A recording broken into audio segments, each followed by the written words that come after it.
So I want to hear about you before before we Okay. spend a bunch of time talking about me, because I'm totally boring. Well, that What's so great about this festival, like in our email correspondence, is that you loved actual short films, and the thing that I'm finding is that I never win an award for any of the festivals, because it seems like the festivals really pay tribute to films that have a specific kind of narrative, which to them requires a certain running time, that there needs to be more time for an arc to occur. Um, Whereas for me, I like watching a lot of really great British advertising that, like the Glazer has done, Frank Budgeon has done, and I'm not thinking of the other one who I really like right now, but I love tight impact. So I was yeah. wondering what it is that inspired you to do something like this. Well, I appreciate you you saying that, Chris. I'll tell you a little bit of history of the festival itself. Obviously, the shit hit the fan last March for everyone, and myself and a colleague that I work with, and we both produce content for freelance work for a local community in that. We were going to send short films to each other, uh, and then just say, oh, whilst we're locked down, we can't really produce anything outside the house. Why don't we try and make short films at home and send them to each other? And then I had the moment where I said, oh, why don't we open this to more people? And then the idea really grew in my head. This could everyone's that's creative or make short films is in the same boat. So why don't we open this up? And it's very difficult for anyone at the the lowest level to make something longer than 3 or 4 minutes, because there's so much time you have to spend developing the idea and the costs and everything of, say, anything north of 15 minutes. It kind of spirals, and I thought, oh, we really want to open this up to something that's a minute long up to three. Mm. and and I don't know if you've seen the best film winner from last year from our festival. It's from France, and what he achieved, it feels very Terrence Malick. It's brilliantly shot. It's just one chap with his, I think it was GH5, with his family, and the story he managed to tell was just so tight within that 3 minutes. It was a beautiful piece of work. I'll send you a link after this. Please. Um, and it it was like when I saw your film, Big Touch. It was the second film the day after we opened for submissions. The first film was a really fun film, from LA. Fun as in terms of the kind of the way he approached lockdown and the insanity that ensues with that. A lot of people went through. But then I kind of watch them myself before I share them with the team, because we're a very small team. And then Mhm. the judges that don't see them until after 23rd of May, when our judging process starts. So I feel really lucky, very very lucky, to see all these films before anyone in terms of for our festival. So when I saw your film, I was like, oh my god, there's been a few moments like that in terms of when you see a piece of art, or something that really impacts you or has an emotional connection to you. It makes it all worthwhile. Like I saw Jackson Pollock years ago in the Tate Modern in Liverpool, just it's north of here, and I don't know what it was. It was something about the piece of art that just really connected with me. And I'd seen Mm. his stuff before, but yeah, I want to compliment you on Big Touch. It's a great short, and there's kind of some real elements to it that connected with me. There's almost like a fantasy to it as well. And But thank you. I'm going to interrupt you though. But the 3 minute or 1 to 3 minute yeah, length was more out of well, desperation is the mother of invention, I guess. So like absolutely. you and a friend, like it sort of organically happened because like, well, what can we do that's within our means that will still be impactful? So is that Absolutely, what yeah. you're saying about it? Okay. Absolutely. And this, I've seen so much great content on Instagram that is a minute long. Obviously, a lot of people target a minute because of likes and views and all of that. We weren't looking at a Instagram kind of connection. Oh, it's just a minute. That's the best thing to do, or 3. And I started looking at short films online and what was achievable. I know what's achievable in terms of great content in terms of 3 minutes, but seeing that come in, and we had submissions from a 10-year-old that did stop animation. We had a student that submitted a film about a fly that was bored in isolation, and it was just this. It was so well achieved. I'll send you all of these. These are seriously great films, and to tell a really tight story within that amount of time, that was what kind of led us to that, really. And we have had we had inquiries a couple of weeks ago or so about longer submissions. So we've actually opened a second category. They're not kind of, there's not, we wanted to make sure we had 2 categories in terms of length of time. We didn't want to kind of, judge one over the other because we're giving it more breathing room or perceived breathing room.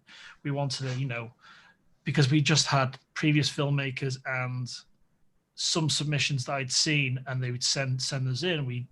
So we really want to submit this, but you're not open to longer films. So we thought, right, let's open that up to a second group. I contacted our 3 main judges, and they were happy to kind of look at that as well. And we've had some disgusting horror, which is great. I love horror, and then some really nice stories as well. And we've just had our first Japanese film. We didn't have any from Japan last year, but we had them from all over. And it's just under 10 minutes animation. And they spent the last 2 years putting that together. And it's only a group of about 12 people. But the film, when I saw it, I'm like, wow, the standards are extremely high. So yeah, it was I like kind of that amount of time. There's an idea I'm toying with for something outside of festivals for a short film, and it's going to be a 3-minute promo for this local tour company. But I asked them, I'm happy to do all the work. I just want it as a short film, and I know what's achievable within 3 minutes. So I kind of wanted to see what people could do. And then when we get in submissions from literally South America, Australia, New Zealand, Russia, different parts of Asia, it's kind of a responsibility and a really good one to kind of curate all of this content, So it kind of grew out of nothing to something, and it coincided with a festival in Canada last year as well. So we've got some great submissions from that, and some new ones that have carried over. So yeah, it's grown from nothing to something really interesting. And last year who did we have? The directors duo based out of Germany. They do a lot of stuff, and they work with Marvel. We had Vance Burberry, who's a cinematographer. He worked with Guns N' Roses. They shot Sweet Child of Mine and a bunch of other stuff as well. Cool. Yeah. So this year we wanted to kind of diversify the judges. So we've got Akiko Sternberger, who's a poster designer. That's how I found you. Her work's, you've seen it. Yeah. Her work's absolutely beautiful. And the way I found her initially was an unfinished piece of work from Under the Skin, the Scott Johansson movie. And that's a great piece of work. And Jonathan Glazer wanted to use it, but the studio changed their minds about the marketing. Oh, I didn't know that. Huh. So yeah, we've put an interview up on YouTube now with her. We've got Garth de Bruin Austin, a great cinematographer as a judge as well.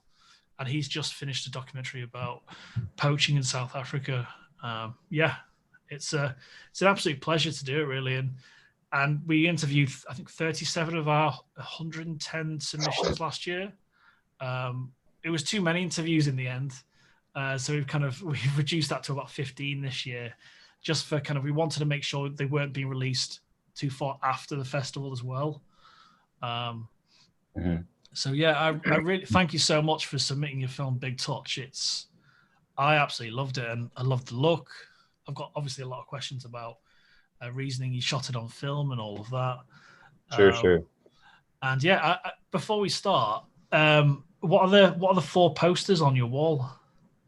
Oh yeah, let me find my glasses, and then I will tell you what did I do with my glasses.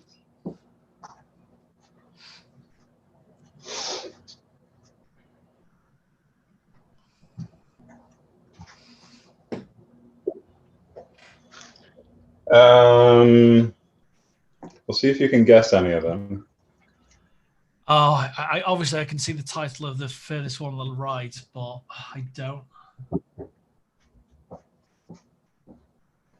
I know John Cassavetes from Rosemary's Baby, but yeah, I don't know them. All right. So let's see. We've got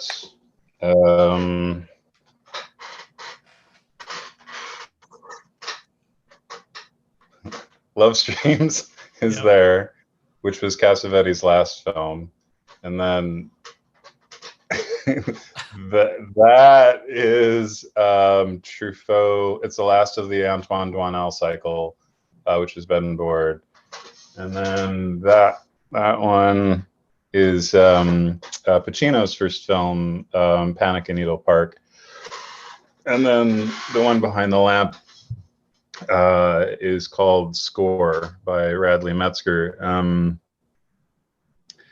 Why these posters, I don't really know. They've been on my wall in various iterations for many years. I think so before I moved to LA, I lived in Portland for like 20 some odd years in a 10-foot by 12-foot studio apartment without a bathroom. So it was basically just a bedroom, a kitchenette, and somehow having movie posters of couples was soothing to me. And if I brought somebody home with me and that's what they saw, there was, I think, automatically a certain kind of comfort level because these are displays of affection.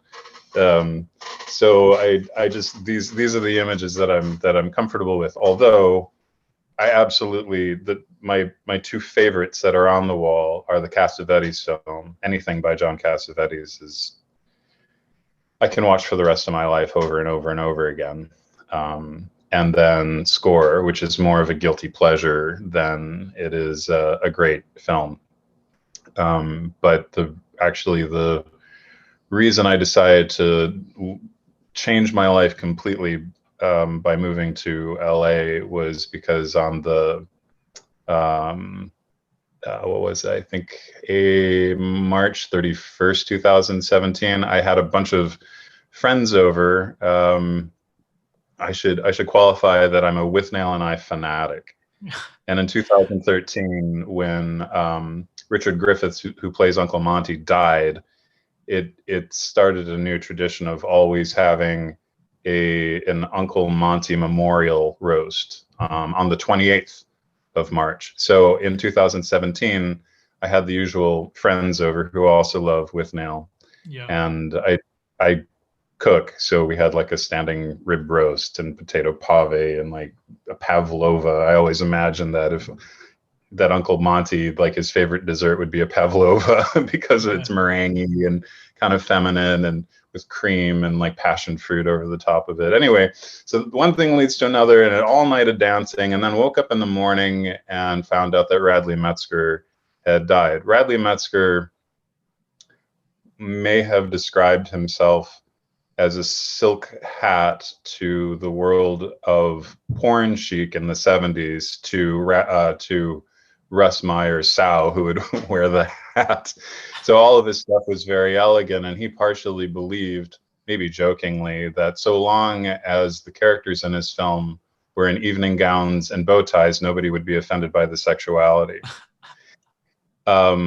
I absolutely adore, flaws and all, Radley Metzger's films. And so when we all woke up hungover and read that Radley Metzger had died, I kind of felt like a door had opened, and I thought, well, gee, I really need to get more serious about my own filmmaking.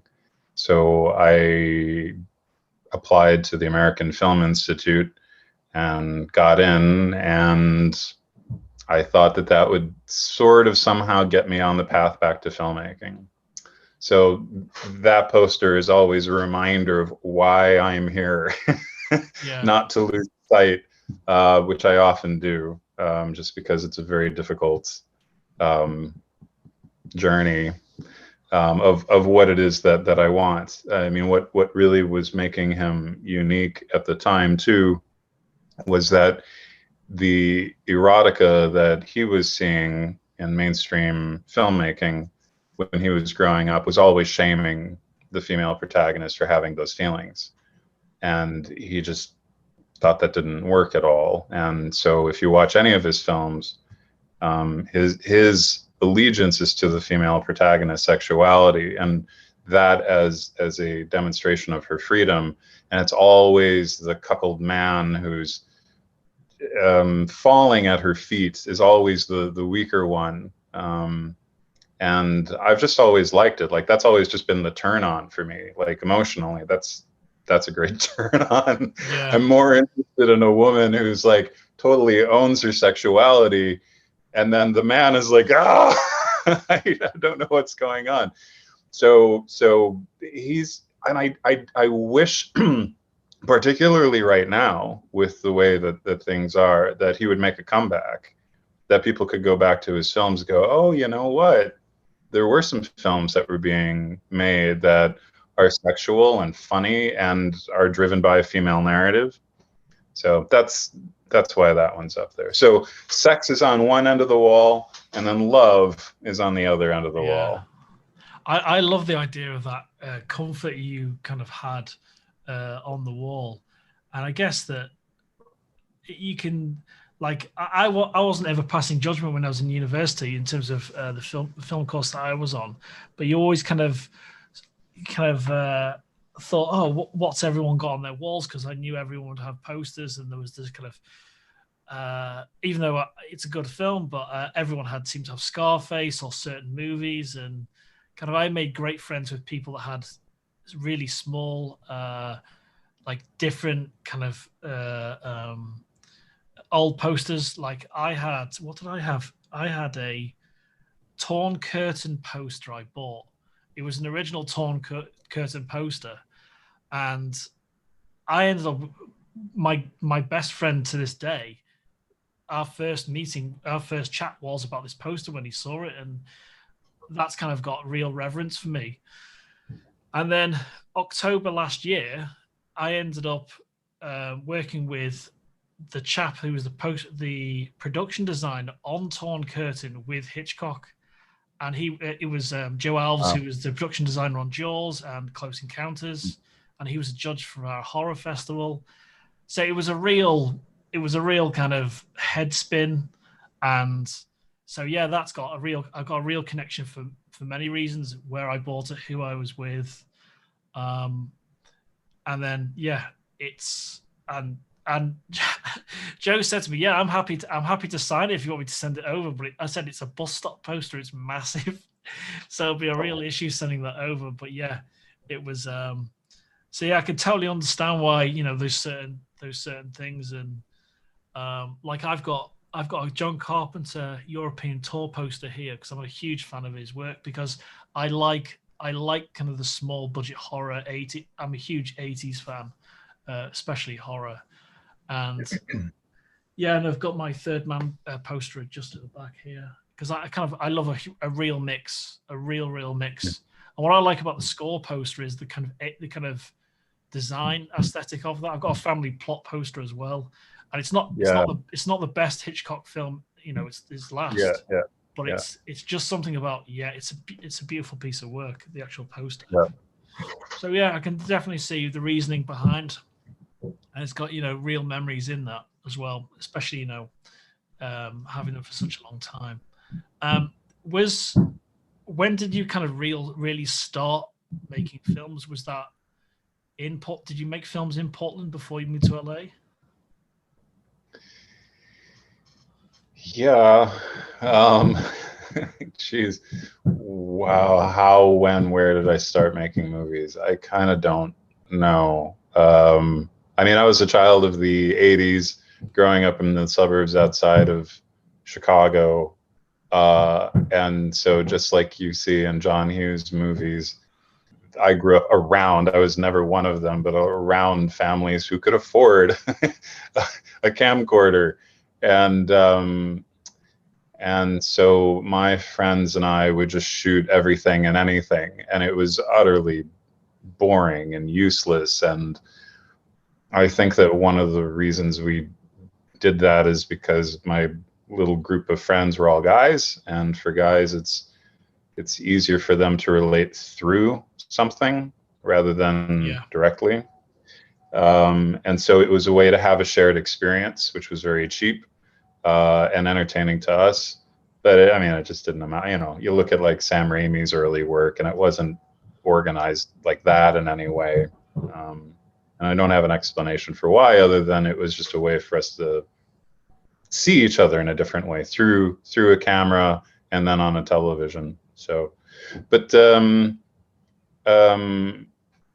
I fell in love with the idea of filmmaking when I was 15. On the weekends when my dad was done with work, in most cases, we'd go to the movies and see whatever it was. And so for those who may not be familiar with what the 80s looked like, there was a lot of pulp at the time, which I loved. I ate it up. And the big successful pulp, of course, is Star Wars and Jaws and Close Encounters and Raiders of the Lost Ark. And I loved all that stuff. It was a perfect time to be exposed to cinema because it had everything. And if you were a kid, it was really some of the best. But at age 14, it was Friday, and it was 4 or 5 something, and we just chose something, and we walked into the theater, and the film had already begun.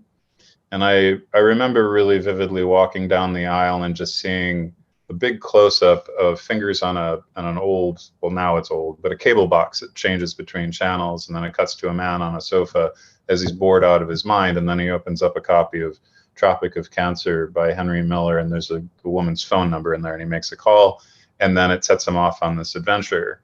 And there was a moment early on in the film when he goes to her apartment, and there's a set of keys that are dropped down to him, and it intercuts between our point of view of the keys and his point of view of the keys coming towards him. And the way that the keys fell and the way that they landed stretched time in a way that I had never experienced before. And it wasn't just that I felt like I was falling. I felt like I was kind of, I don't know, just stretched in time. And I hadn't seen anything like that before. So it really was that moment when I thought, oh, hold on, there's something else that filmmaking can do that's making me have a visceral reaction beyond my emotional experience. The film was After Hours by Martin Scorsese, which I was also attracted to because of its Shaggy Dog type story. And at the end of it, I was just utterly baffled by it. And my dad had to work that night. My dad was a professor. So he dropped me off in the university library. He went to his class to teach for 4 hours. And then I just researched this guy named Martin Scorsese, and I didn't really understand what a director was. And I made a list of all of the films that he talked about. And then I saw all the films, and then my world just exploded. And I thought naively at that time, well, this is what I want. And so it was After Hours by Scorsese that made me think that someday I could maybe make something. And the things that I was attracted to in all of his work, especially After Hours, which I think is more suitable for a 14-year-old in some ways than all the violent movies that he did, was how he was using editing to create language, which I hadn't seen before. I hadn't noticed before. I'm not saying that they were lacking at all. Like, E.T. is great. You know, they're all great. All of those films from the 80s, the big pop films, were really great. But this was really drawing attention to the language. And that's what was really turning me on the most about filmmaking. So that was kind of the path. I mean, and then when in Portland, Oregon, I mean, that's a long story about how I got there, but when I did get there, I had auditioned for a short film. And when I got cast in it, it opened up a whole world of animation. It was not an animated film, but it was made by people who worked at an animated studio, which was really hot in the 80s, called Will Vinton Studios. They were famous for, if you're an American audience, you might know the California Raisins. They did a bunch of claymation animation, literally bits of clay that get moved and shot. So through acting in the short film, I ended up in the world of animation and post-production. And so having met these amazingly talented people there is when I thought, okay, maybe I can make a film. There was film school that was in there as well. I went to the London International Film School in 1990, and that's a whole other very romantic story. That was part of my life, is living in England and going to the Scala Cinema, which totally changed my life, and the Everyman and the Electric and Jesus Christ, the repertory cinema that was happening in the 90s. 300 different films playing every week, listed in a copy at Time Out. Most of us were just skipping school, you know, so that we could see 3 or 4 films every day.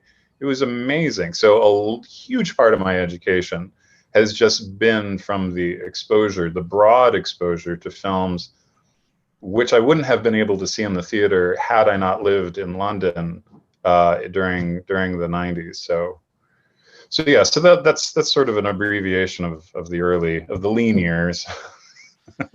Was there any particular, just a little side note, was there any particular theatre you remember going to, or was it at the London Film School that you saw viewings, or was it actually at cinemas?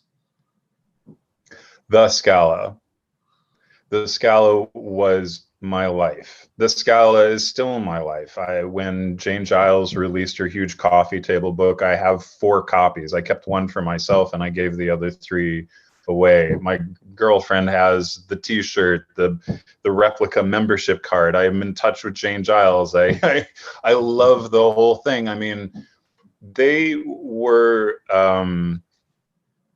modeling themselves to some degree on the kind of repertory programming that was happening stateside. But what was so cool to me was that they were taking the traditional repertory type programming that was popular in the UK, like the classic standards, Powell and Pressburger, for example, and then mashing it up with stuff that was just super visceral, really grotesque, and that you couldn't see in the theater. Like they had a 16mm print of McDowell's Thundercrack that they played constantly. I never would have been able to see that in the theater, and how amazing it was. There's an entirely new experience that gets synthesized through the juxtaposition of these different kinds of movies, you know. So they would do Preminger's Laura, followed by Singapore Sling, and there's a little bit of a thread in there. But still, it's just like, it was just a mind-blowing experience. During the pandemic, I was briefly in between jobs, and it was just enough time to devote an entire month to actually going through a Scala schedule chronologically and completely for that entire month. So I went through the September 1990 schedule, which is like 80 plus films. And I mean, I was doing the Saturday night double or triple feature, followed by the all-nighter as well. Yeah. Get a little sleep and then wake up and do whatever the Sunday program was. It was the most psychotic cinema experience I have ever had in my life. I was changed, and it took me 2 months to like physically recover from it. So for me, the Scala is everything. I mean, that's where the film education for me has always been, because it was just example after example of risk, formal risk, emotional risk, the subject matter. I mean, I had never really been exposed to queer cinema before the Scala, and it was amazing. It was so creative and so direct. Yeah, so the Scala to me is still very, very close to my heart. Any time I'm making a film, I'm thinking, well, is this something that might play at the Scala? Yeah, I totally agree with you. Some of the best experiences I've had are at obscure cinemas where I've been traveling, or in London. There's a great cinema called Screen on the Green. Oh yeah. The programming's good, but it's like there was when I traveled around Europe before university, I found a series of cinemas. I always liked the idea of going to a cinema in another country to see what the experience is like. And in North Wales, which isn't too far from here, there's a very small cinema that's just been refurbished about 15 years ago. And I used to go there as a child and kind of mid 90s as well. And I remember seeing Twister there, and loads of other big films. And I went back there years later to see, I think it was Rogue Nation. I think it was the Christopher McQuarrie Mission Impossible. And there's something, it wasn't about the film. It was just about being in the space and kind of soaking it up. Because I remember people walking down the aisle selling the ice cream when I was much younger. And in the south of France, where I saw, I think it was Fahrenheit 9/11, it was in a cinema that looked like a semi-detached house. It was really small. There's about 15 seats in the screen.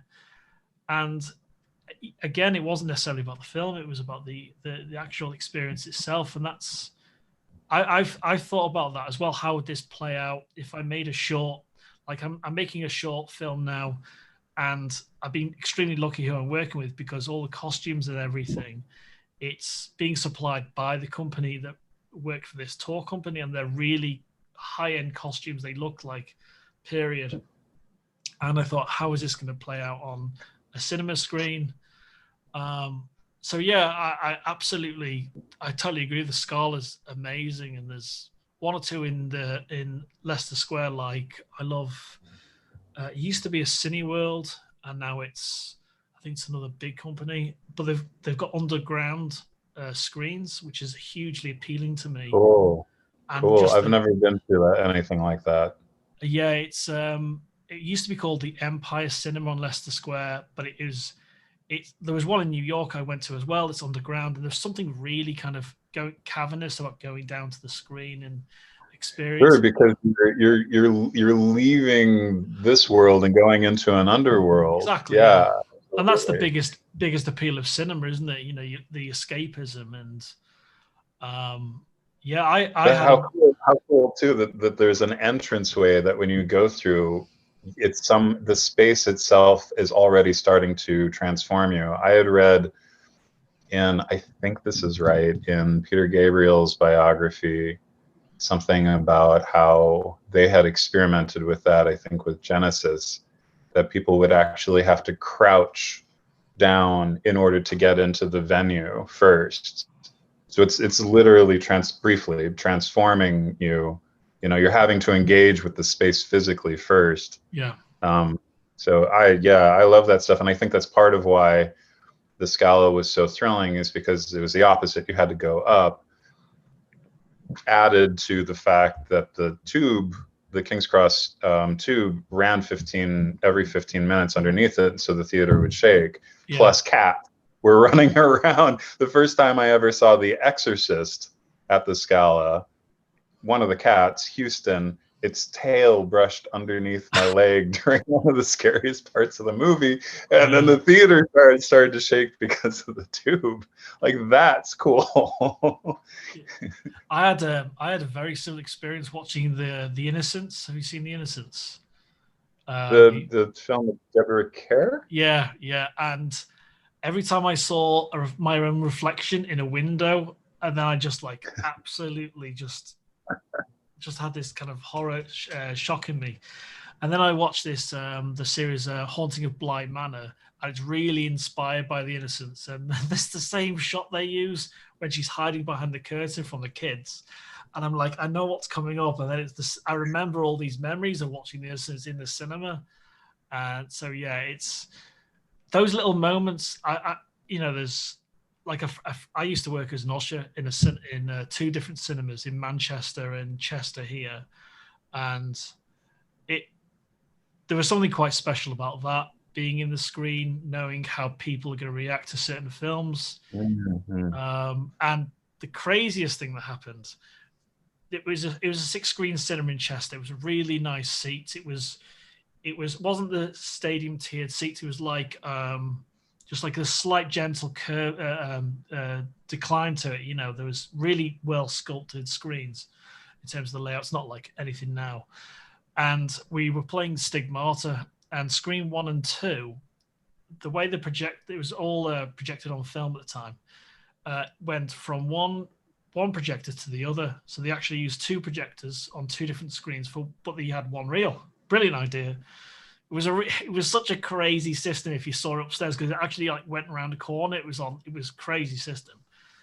And when I was at the back of the screen, I was watching Stigmata, and I'd already seen the film, and I love Gabriel Byrne. When Stigmata's happening, the film burnt on the bulb. It actually happened in the screen, and you think it's part of everyone, including myself and the other member of staff that were watching it, thought it was part of the film. And then it happens. You can hear it in the other screen that something goes wrong. It snapped, you know. So yeah, these little moments, like, you know, the time I fell in love with cinema was when I was watching. I was really drunk with a group of friend of ours, and we were watching, what was it? The Maltese Falcon. I'd never seen it. I hadn't really watched classic films at that point. And then I was the only one that was kind of transfixed by what was being said and the mood and the atmosphere. And that was the point for me when I started to love film. Just there's little touchstones throughout your life that have a real connection. But yeah, that's how I fell in love with film. But yeah, it's amazing, these little memories you have of seeing certain films, and yeah, it's great. And the Scarlet, going back to the Scarlet, where you see films is super key. Who you watch them with. Yeah, my fiance Vicky, she was a little bit jealous of myself and my friend Will, because we ended up seeing films we deeply loved together, and it was almost like away from my partner. Like we went to see Killing Them Softly with Dominic film. Just, I love Anamorphic, you see, and it was just a gorgeous film. We loved everything about it, and it's deep. There's some deeply violent scenes in it, especially with Ray Liotta getting beaten up in the rain. It's one of the most visceral, I'd say, beatings in any film. And I saw it, and we loved it. And when I came home, Vicky was like, how was the film? Because usually, you know, films are okay. There's so many films to watch now. And I said, I absolutely loved it. I love Andrew Dominik. I think he's a brilliant film director. And Vicky was jealous then, you see. So we always have those little memories of my friends and that. Do you have a great place to watch films where you are now? In terms of like a cinema? Yeah, my apartment. I mean, because cinemas they're still closed here. Yeah. And I actually just finished up a job that required a lot of overtime, and I had already been researching getting a projector. And so I had enough money, and then I was on eBay, and the projector I was looking for became available. So now I am like I have so many movies now that I need to watch as if for the first time. So I'm stoked about that. If that was not the case, living in LA, there's so many options for amazing cinema experiences, because there's so much reverence for the craft. A lot of these cinemas have tremendous pride in the technology that they're using in their space. That's not ever been a requirement, and the Scala is an example of that. But it is pretty badass to see a film in a space that is probably as good as the soundstage, for example, as the film was mixed on. For me, the best film of 2021 is the film that came out in 2018, which is Mandy. Mandy is so good. and I still think it's the best film of every year since it came out. So I saw Mandy first at the Egyptian, which is an historic theater in LA, and I saw it at the Vista, which has cameos in other movies, like it's in True Romance. And I saw Mandy. Then I flew to Portland, Oregon. I flew back home because rumor was it really wasn't going to be playing for very long in LA. The distributor was like, this is just going to go straight to video. They didn't know what they had. So I saw it at the Hollywood Theater, which is another historic theater that's in Portland. I saw it at Cinema 21, which is another really great art house cinema in Portland. Anyway, the point is, every single screening that I went to was radically different from each other. It was the equivalent of following a band and seeing how they played in each different venue. I can't explain. I mean, the film I think is just, the only explanation I have is that the film is that alive, that it's that responsive to its environment where it plays. So the last time I saw it was at the ArcLight on Sunset, which is where the Cinerama Dome is. And that was the time when I thought, oh, well, this must have been, what I'm experiencing now must be exactly what Panos Cosmatos and his colorist saw, and then what he was hearing on the sound stage. And it was absolutely perfect. And I'm not saying that was the best screening though, either.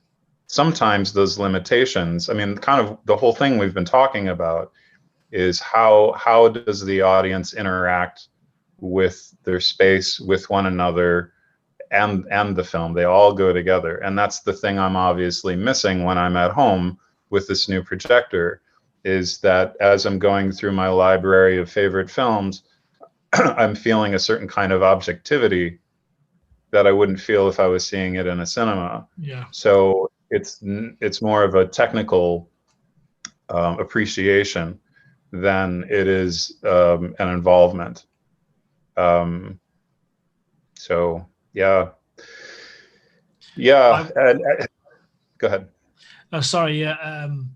The first time I was messaging my partner was, I think it was 2014. I think it was Interstellar was coming out, and a friend and I were traveling to London and thought, right, we need to see this on the BFI IMAX. And the one that's in the middle of the road. It's a unique space, and I thought, right, I have to. It's being projected on 70mm film. I have to go and see it. This is the way to watch this film, and I knew how the audio was synced in terms of these gold discs they have, and it was in terms of connecting with the film and all of that. And 20 minutes or so into the film, the audio goes out of sync with the film, and it's a rare occurrence. And because I used to work as a cinema as an usher, and there was a real disconnection straight away from the experience. So when I explained to the usher, said it's out of sync, said it's not possible, said it is possible. I hate saying the whole thing, I used to be an usher, because it sounds kind of pathetic. And then I said to him, it's out of sync, please check this. And then they resolved it. And halfway, the big reveal about the huge actor that comes out the cryo box in the film snaps on IMAX in the BFI, and I was just absolutely devastated. And then it came back. They couldn't sort it, because obviously I knew what you had to do. They'd have to fix the film, so they actually switched to the digital version of the film, and it was just like this whole thing. Right, I said I have to just leave. Everyone got a full, could watch the film, and everyone got a complimentary ticket or a refund, and it was, it's amazing. It was.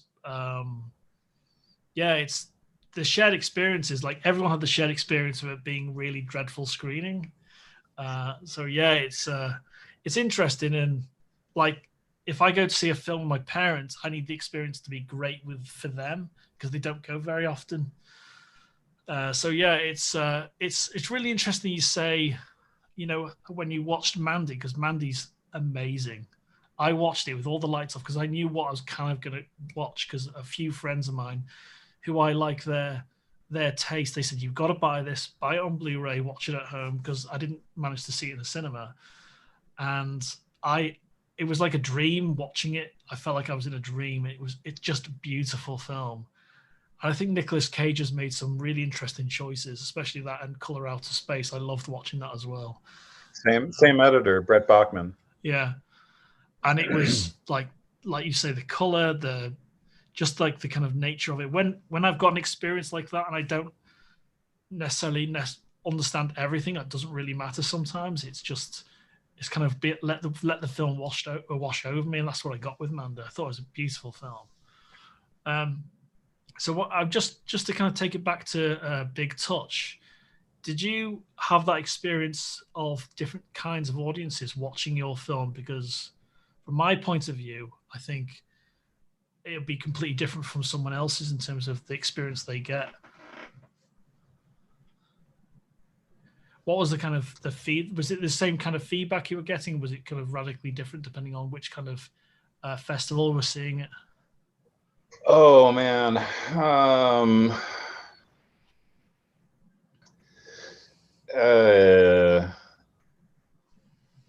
Although Big Touch has been pretty popular with festivals so far, I think we're just around hitting our 50th around now, and we had started submitting in August of 2020.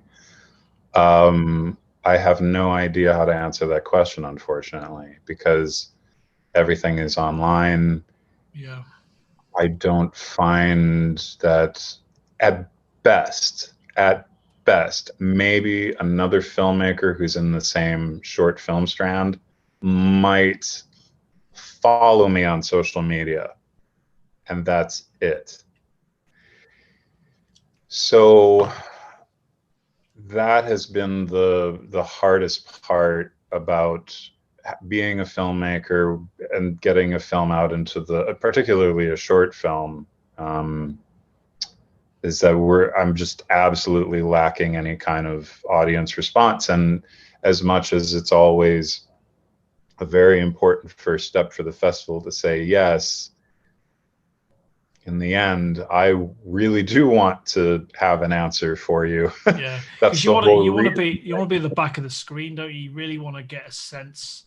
You want a real sense of that, and that's a great point. It's extremely difficult to do that because everything's just disappears. You press submit, that's it. That's what I like about because we try and build a connection with a lot of our filmmakers and our audience. After the fact, after the films have shown on the weekend, that we do it in June, and we did something similar last year, and it's really nice in a very small way to see that feedback live when we have our live event, and you get that real kind of feedback. Then, obviously, it's just a few words on online, but it's really nice to see that, and just to see a similar thing that I see, or because obviously I curate the festival. So yeah, feedback must be extremely difficult, especially with a watching audience. Yeah, it's just absent. What was it like when the crew or everyone that was involved with the film, when they finally saw it? What was the kind of response you were getting within the team?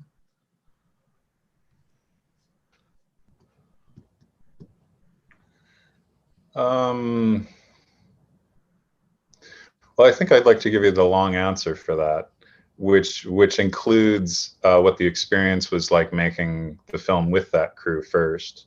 Absolutely. And yeah, so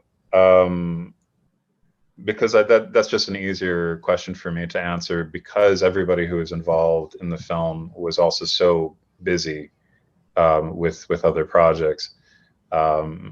That there wasn't a whole lot of time to have that kind of conversation. I had not made any kind of film like as a writer director for about 20 years, and everybody on the crew was significantly younger than I. And at the beginning of every day on a set, there's a safety meeting. Everybody gets together and they just kind of do a review, check in with each other. And with any luck, the director has something that's positive or helpful to say to the crew. And for me, it was simply that I'm basically a tourist on their set, that although I might be making creative decisions, I'm absolutely relying upon them to help me when I get lost. So I would like to think that, and it was only a 2-day shoot, I would like to think that in those 2 days, people knew just how much I cared about how they were contributing, that I would not have been able to have done what I needed to do had it not been for their attention to details and care. I've always fantasized that if the film is suitable for this kind of atmosphere, that an atmosphere on set ought to be a pretty loving one, that it should be like not a party out of control party, but the kind of party where people are really telling each other, they're being honest with each other about how much they appreciate each other. So there was always music playing. I always had dance music, like Frankie Knuckles, some kind of house music that was playing. And so people were dancing while the crew was setting up, the crew was dancing. Because the film is all about a hug, there was a lot of hugging. We'd have to position the camera and get either the talent in a hug, or when they weren't available because they needed a break, then the crew was hugging. So there was a lot of hugging and dancing on the set. Wow. So I would like to think that the way that we were all engaging with each other was why the film is as effective as it is. Yes, it was also heavily planned. My cinematographer and we did a previs. Like I said before, I'm from the world of animation. He also had an animation background, so we wanted to, and we knew we only had 2 days. So we planned it as much as we possibly could, which then did the things that planning does, which is allows for mistakes, failures, and then also a little bit of relaxation so that people can feel comfortable being themselves. So the thing that was a little bit of a downer for me being back on the set with a crew that was so professional is that at the end of both days, as soon as we wrapped, because we were also, even though none of the actors were getting paid, we still were abiding by SAG rules. So it's a hard out at the end of each day.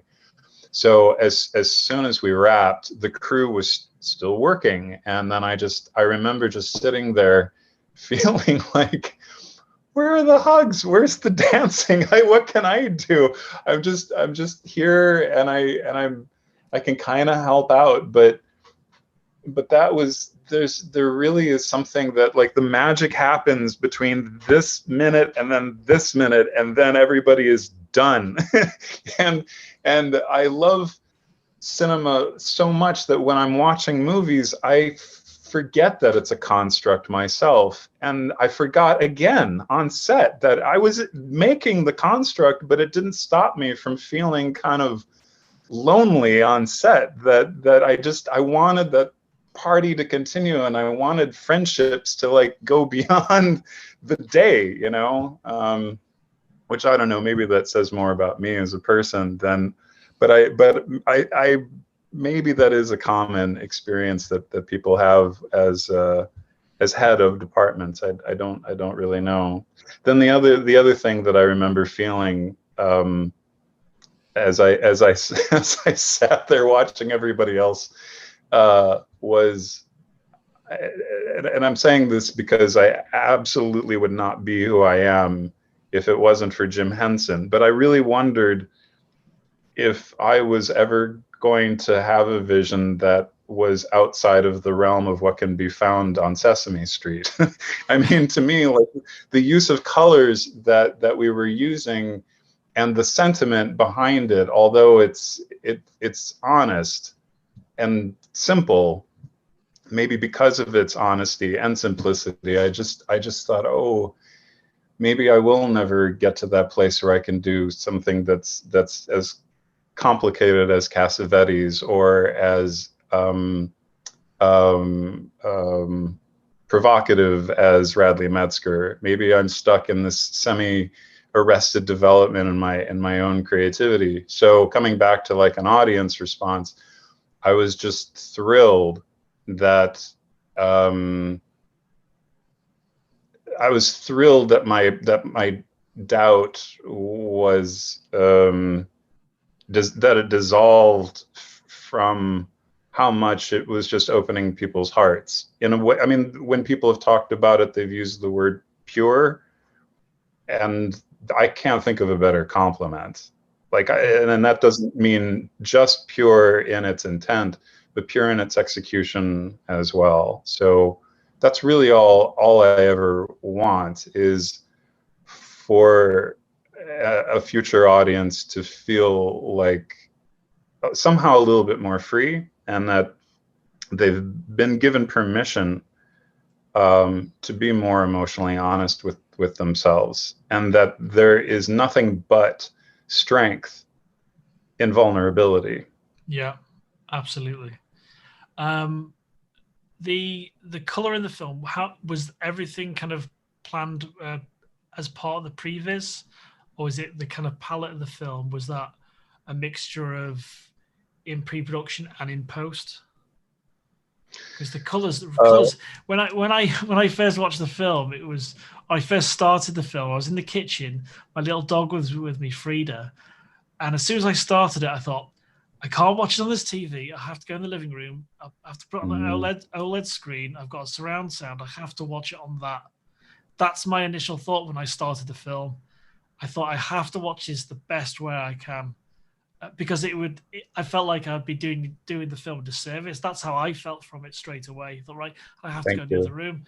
So when I watched the film, and I thought, the color, there was something really kind of, I was just kind of hooked straight away, and the uses of it, and yeah, because we all love in cinema, car parks, underground car parks, and the pools of light and everything. And I think the cinematography, I think the two of you, in terms of the previs and what you worked out, and the positions, the low angles, to really emphasize kind of, it was Astra, wasn't it? Your lead.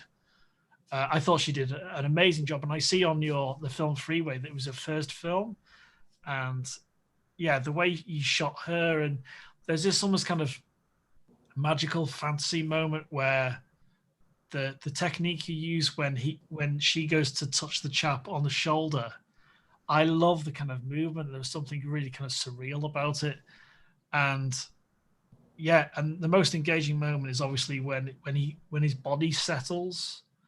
And I was like, wow, this is great. And I was immensely proud for the festival that I got a film from someone like yourself. Honestly, it was this. I thought this is one of the reasons we started this, was to see something like this.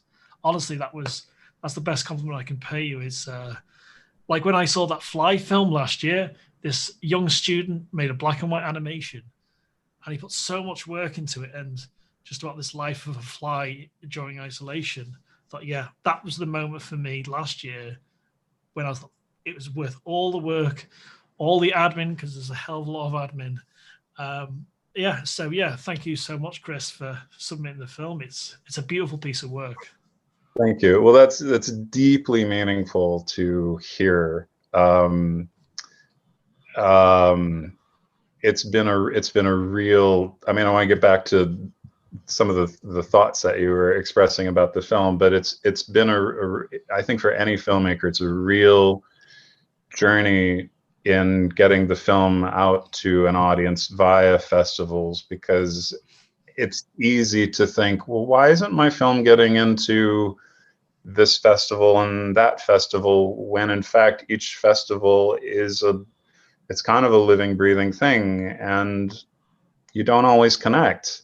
The film doesn't always connect with every festival, and I'm grateful that the festivals who do like it, I also like that festival, and it's not just because they chose our film. I like all of the things that they're choosing and the way that they're presenting themselves, both maybe aesthetically as well as the ideology that they're trying to get out there. And Big Touch has been landing really well with the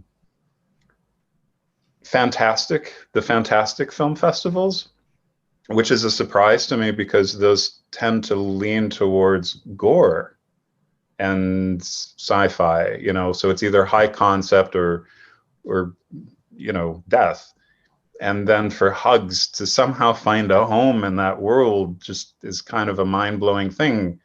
But I do see what they all have in common, which is that they're all visceral experiences, and one is hoping for an emotional experience through that kind of bodily experience. So it makes me a little bit verklempt to hear you say that, just because every filmmaker hears so many rejections, and so then there's so much doubt that sets in about, like, well, where is my home? Where's my family in the community on a global level?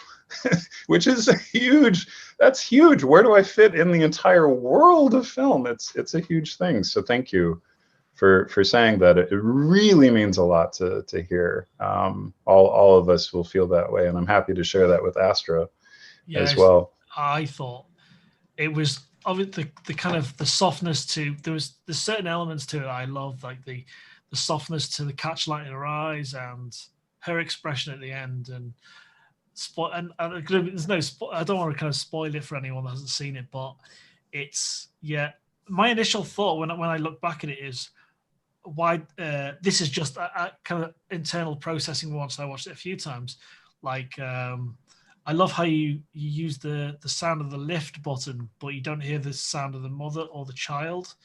And I thought this is something completely different. And then I think the way it's shot, the shot choices are really, really, really nice. And I love how the other character is almost like a gargoyle, and then you've kind of taken his pain away with the touch and the hug.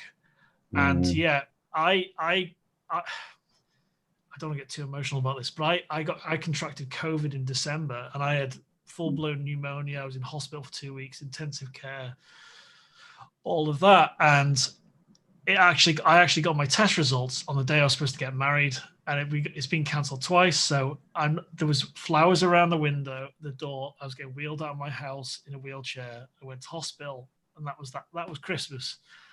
And so I feel like I've opened up a bit more emotionally, and I've always been that kind of person anyway. So it really resonated me quite well in terms of the touch and that feeling and what you were striving for. And when I read your kind of breakdown of the film in Film Freeway, it really kind of went, this is, you kind of, it was one of the reasons that we started this, was to give people a place to kind of put their creativity during this kind of crazy period we went through. And so when did you start making the film, and was it still in post during lockdown last year? I finished at the American Film Institute in 2019. And so it was part of that schooling, but it wasn't until the beginning of August that I was actually totally done with it. Like we had to screen it before graduation, but there were just some tweaky things that I felt had to change in order for it to look good enough for digital. So it was shot on 35 millimeter. The genesis of the project is that the cinematographer said to me, Chris, let's make a film on 35 that really has to only be made on 35. Like we have to make something. 35 millimeter film is tactile, and so we need to make a film that's about that. So I mean that's a really abbreviated version of it, but and so he really wanted to emphasize texture on screen through the medium, but I was seeing a lot of dirt and hair, and I didn't want to see any of the dirt or the hair, and we had no money to deal with that. So for months, without knowing how to use the technology, I painted out all of the dirt and the hair. Oh, I wow. wanted it to be clean because I didn't want the audience to be reminded that it was a movie. You know, I wanted them to be in it, and I'm nuts. So so I felt like if we're getting this film out into the world and the majority of people are shooting digitally and the screen is digital, then it's gonna have to look as good as digital, but the texture is still gonna be there inherent in the grain. So The grains are gorgeous. Yeah. yeah, agreed. And I wish I could share with you the actual master file, because it really is beautiful. I mean, Tech is the cinematographer, and when we were at AFI, I think it was our 5th film that we did together, and we have tremendous shorthand creatively. Also, he's a foodie, and I cook, so there's that part of our relationship as well. We eat a lot and we drink a lot, and we're lucky if we can do the previs to get the film off the ground. But somehow, because we know each other pretty well and we have such similar taste, we get there pretty effortlessly. That shorthand is so, it doesn't matter what level of filmmaking, that shorthand is so key, because with that shorthand, you know, there's a level of trust between the two of you as well. And yeah, it's evident. It really is in your film. Was the music pre-existing, or is it written for the film? Sheku Kane-Mason was the performer.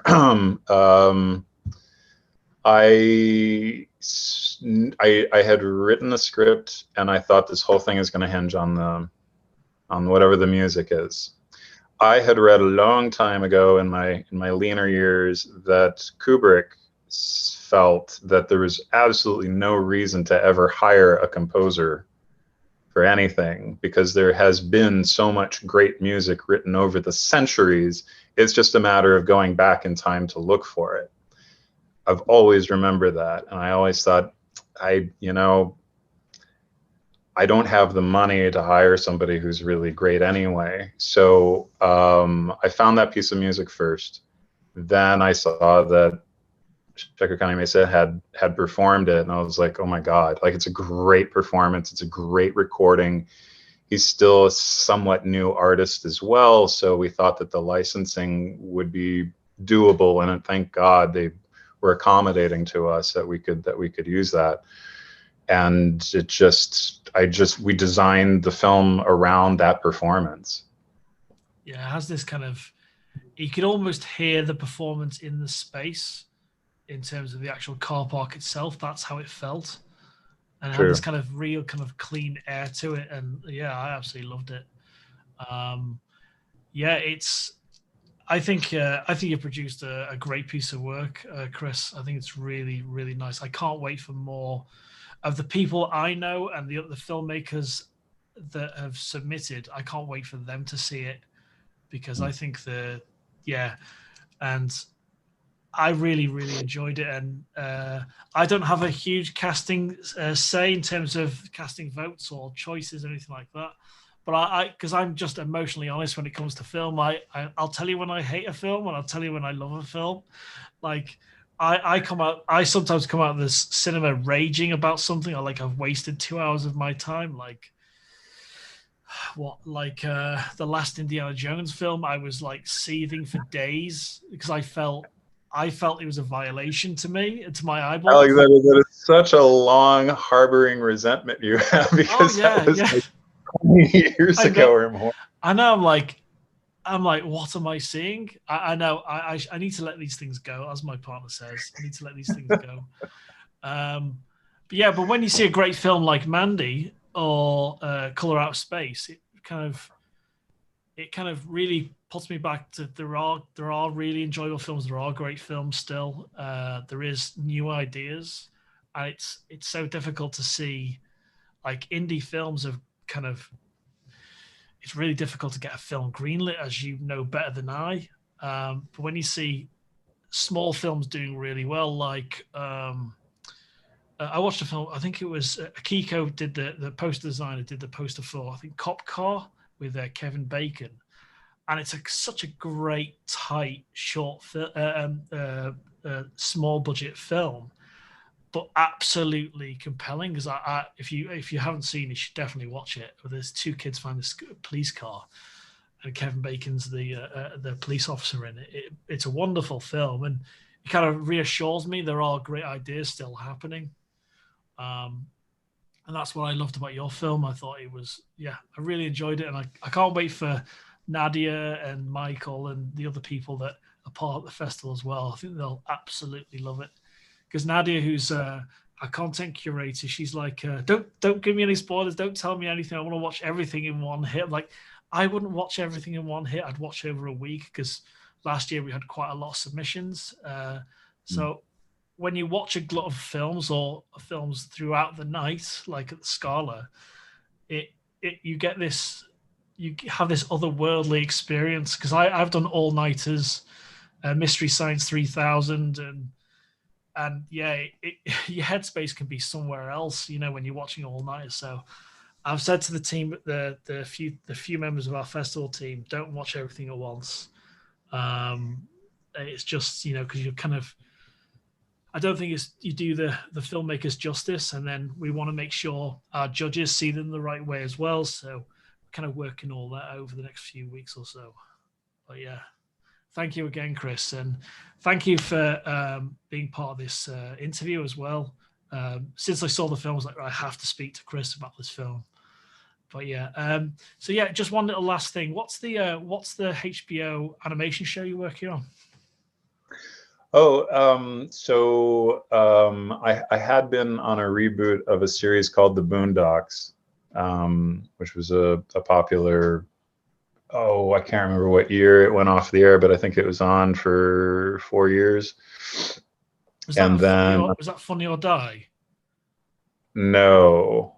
That was on, yeah, because there was the original version was on, what was it on? It was online somewhere, wasn't it? What channel was that on originally? Was it on HBO?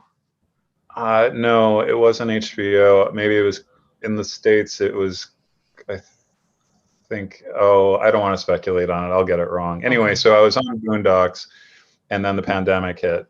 And so then it got postponed.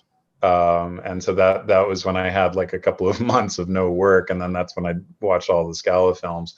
And then, but all of this was through Sony Pictures Animation. So an opportunity opened up for me to jump back into Sony.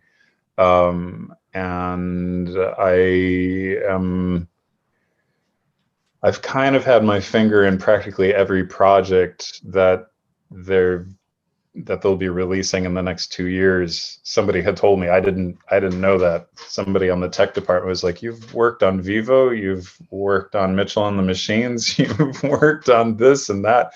So, and actually that's the thing that I have to go back to. And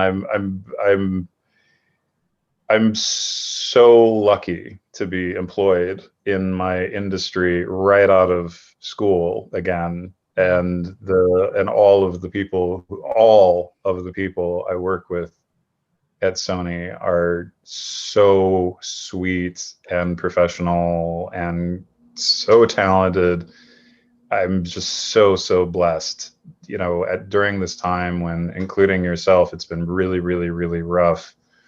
I've had nothing but good luck, and it's all been luck, and I think, like I said before, vulnerability is a real power, and I'd like to think that any forward mobility that I've had so far and will continue to have is because either the way that I carry myself in this world or the kinds of projects that I want to associate myself with somehow promote that and give permission for people to really be themselves, like their best vulnerable self. You know what I mean? Yeah, absolutely. Yeah. Well, thank you very much, Chris. Thank you, I'll Alexander.